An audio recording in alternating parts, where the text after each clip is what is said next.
Hey, save the gas, save the airfare to Philly, because I'm going to show you how to make an Italian roast pork sandwich that's actually better than Nick's. So stay tuned.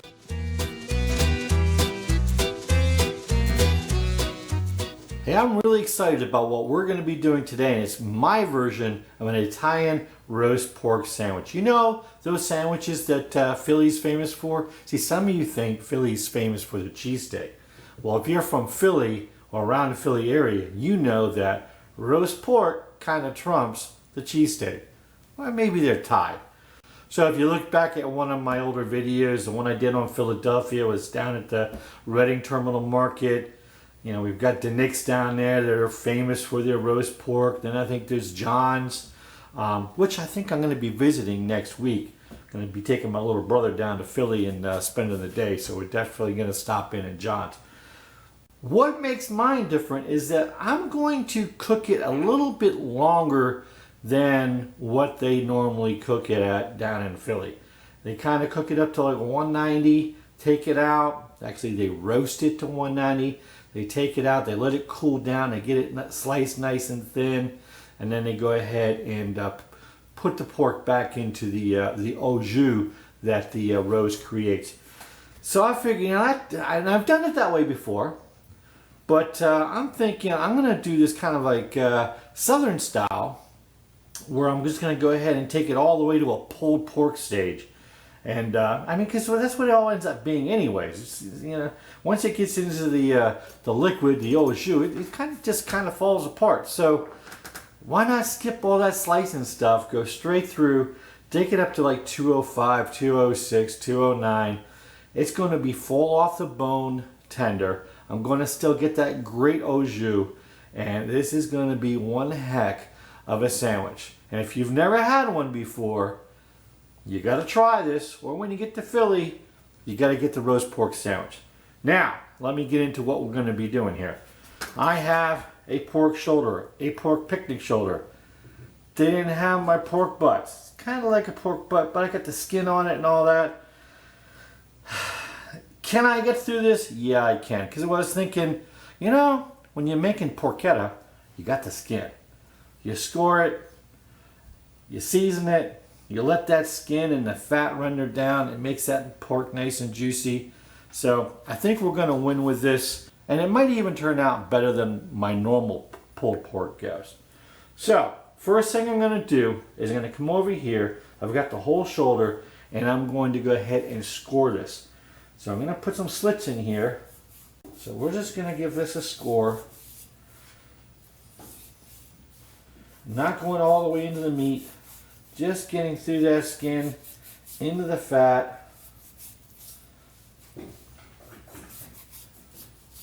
I can hear my cat running around out there, frolicking. You might not be able to hear it, but I can hear it. And is it bothering me? Yeah, a little bit. Anyways, enough of the cat. Let's get in here and get this scored up. We might even end up with some nice crackling on this. Alright, so we have that side scored up. Go back down here because we got some more skin on the back. I'm going to go ahead and score that as well.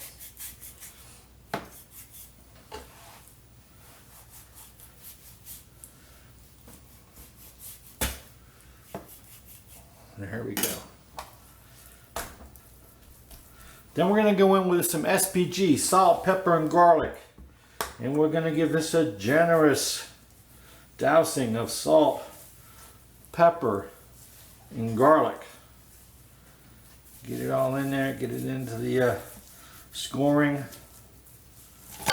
Get it on the sides and the ends. I was going to do this in the pan over here and I totally forgot. Oh well, I guess I got a little mess to clean up after.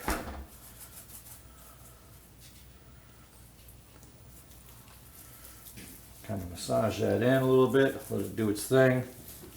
We'll also let this sit a little bit before we actually put it on. And I'm going to be cooking this on my my pellet grill today, so you get to see my new toy. All right. Next, I'm going to go in with some Italian seasoning blend here. Dried I'm also going to put some fresh herbs on here as well, but I want to go in with some dried Italian seasoning first. Put this on the side and the ends as well, kind of rub it in. I love the smell of Italian herbs. Doesn't everybody? I don't know, is anybody not? Let me know who you are. Hey Russell, how you doing out there, buddy? Long time. Hope you're enjoying the videos. Alrighty, there we go. Now, I got some rosemary I'm going to go ahead and cut up and rub that in because I want that fresh rosemary. Nothing like fresh rosemary. Now there's some rosemary in my Italian seasoning, but nothing beats the fresh. I'm also going to put more rosemary when I go ahead on my second step, maybe not third step of this, where I take it off the pellet grill and put it into a pan, cover it with a few other key ingredients. So let me go ahead and chop this up a little bit, just a rough chop. Doesn't have to be too fine, just want to break that up, release some of the oils. That's good enough. And then those oils are released because wow, it went from okay, it smells pretty good to wow, it smells really good. So now we'll get this and rub that rosemary in there. Some more on the sides. Some of this fall down over here. Get that up on the sides. And get the remainder. Put it on the bottom. Get every bit that I can.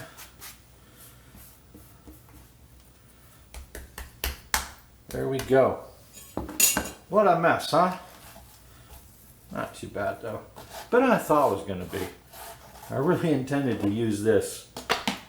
Probably going to put my pork in my pan and get it downstairs anyway. So, anyways, all that. Let me get my hands clean.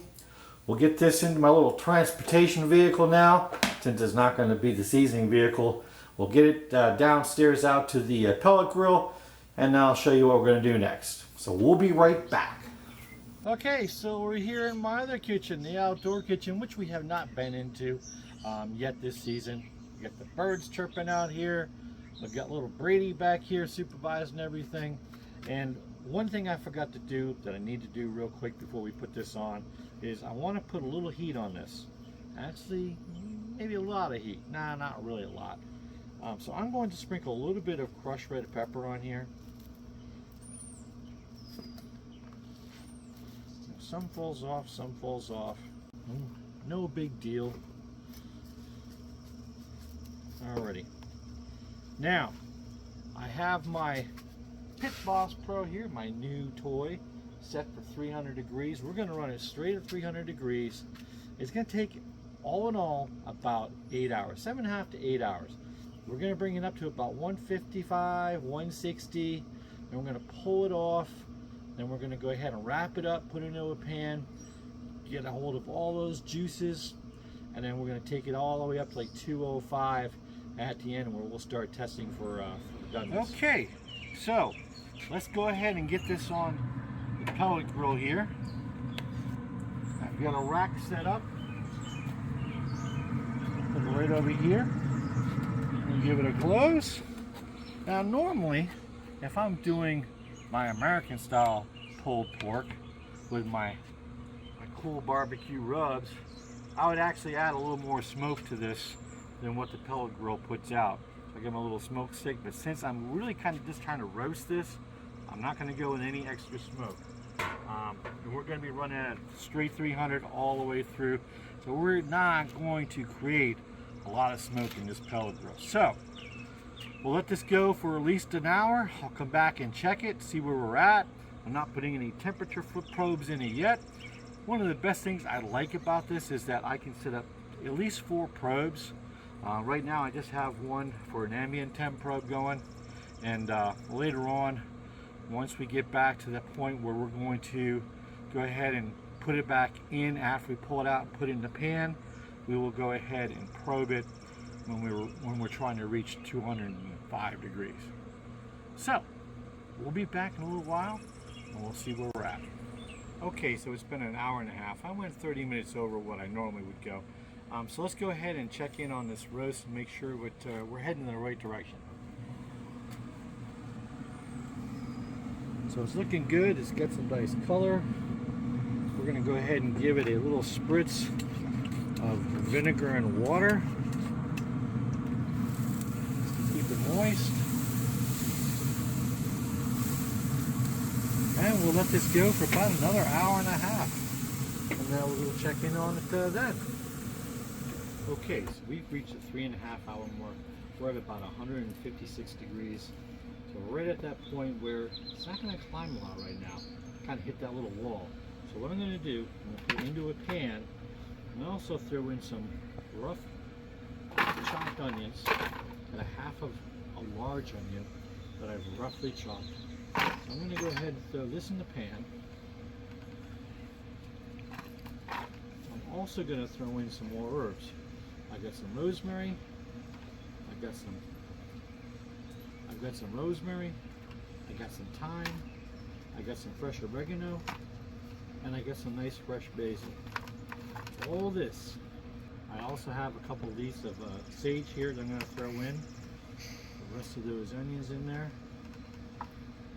Now this is going to create a lot of its own juices on its own, but I want a little extra flavor, so I'm going to go ahead and add about a half a cup of beer to my pan here. The rest I'm going to drink.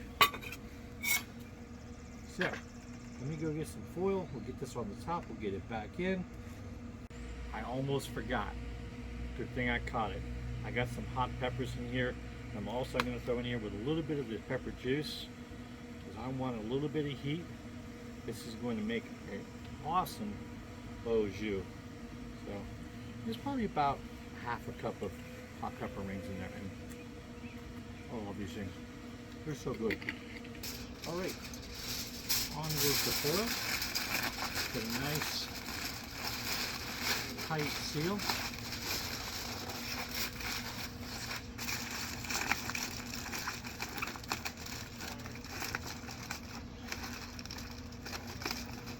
I am not going to put a temp probe in this yet. I'm going to let it go for about an hour before I start to temp it.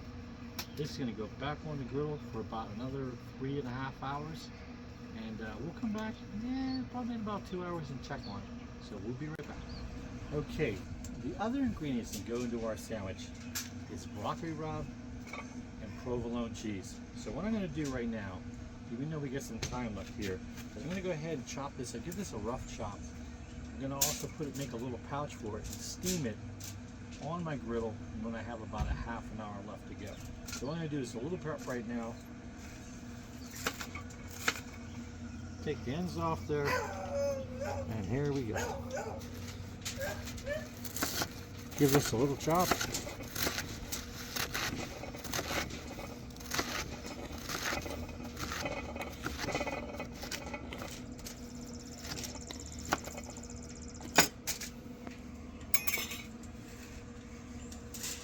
Into the middle of what's going to be my little pouch.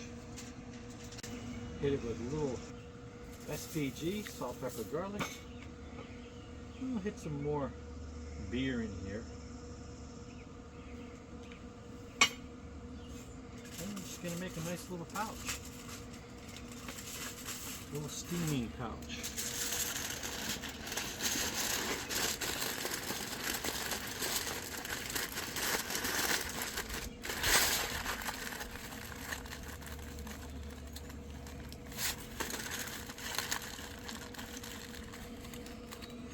There we go, my broccoli rabe ready to go. So we're back. It's been 3.5 hours, almost to the minute, and I'm at 205 degrees. So timing wise, we're doing perfect. I'm gonna go ahead and check the pork in a second here. I did put my broccoli rabe on about 30 minutes ago to steam on top, and I gotta tell you, it's looking fantastic. That's going to be some nice rabe to throw in on our sandwich. So broccoli rabe, I hit, it's done, looking good. So let's go over here and take a look at the pork. And what I'm looking for is for my probe to go straight in with no resistance whatsoever. And just a little tiny bit right there. Not too bad.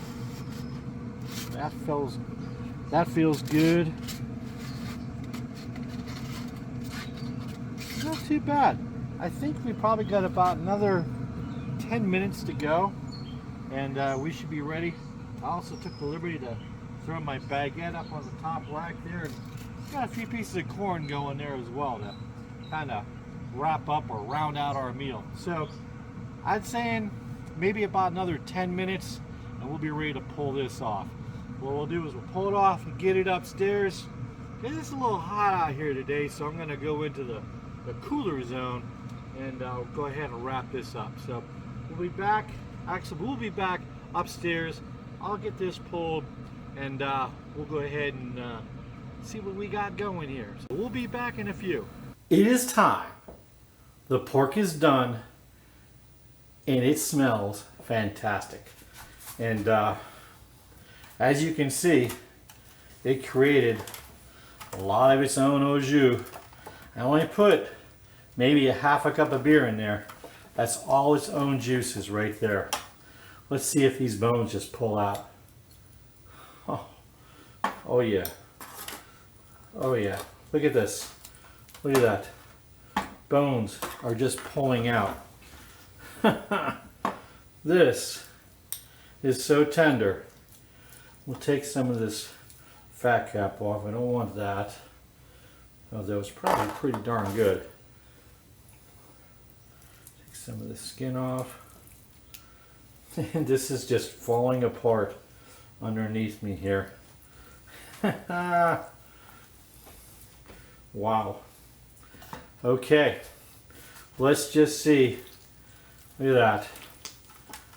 Look at that. And it is so juicy. If you look down in here, you can see the juice in there. Right in there. Wow. This is pulled Italian pork. So what I'm going to do is I'm going to move some of this meat over into this pan.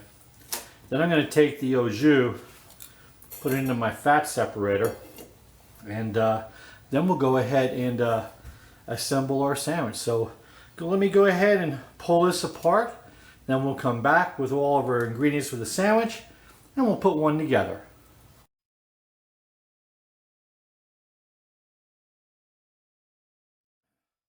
All right, we're back.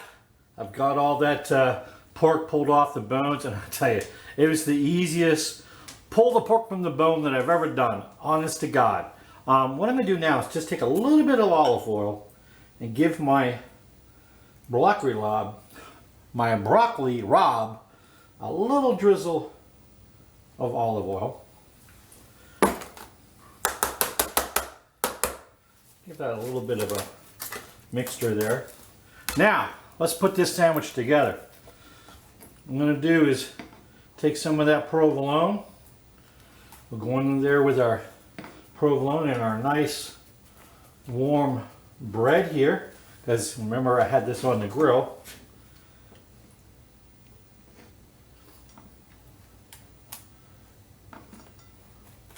There we go.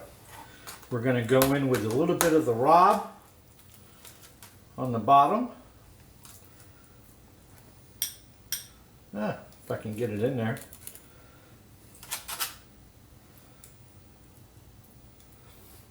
Get in there. Then we're going to go in with some pork.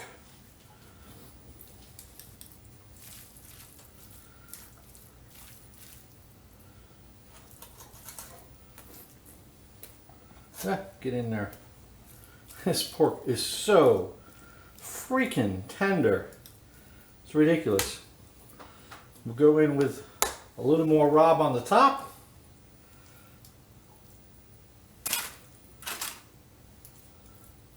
Ooh, losing my rabe.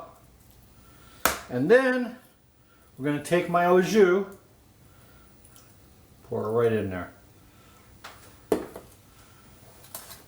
That, my friends, is a Italian pulled pork hoagie. Now, only one thing left to do right now, and that's to go in there and try this out.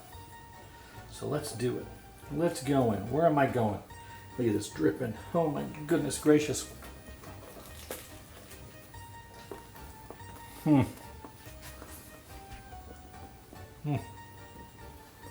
Oh my God. This is so good. It's so tender.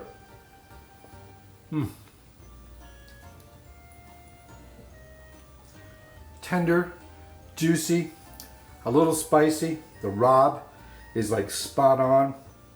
The Provalone. Even the bread nice and toasty. You can't beat that. You can't beat that's a Philly roasted pork, pulled pork, Italian pulled pork hoagie right there. And you saw just how easy it is to make that. So you've got to make it yourself, or when you're visiting Philly, you've got to try one. You know, John's, the Nick's, come on over to my house on your way to Philly. I'll make one for you. Anyways, hey, if you enjoyed this video, please hit the like button, subscribe, most importantly, sharing. Right over there. Go ahead and punch on my logo. That makes it easier for you to subscribe. And don't forget, hit the little notification bell as well. So, until next time, thanks, and we'll see you.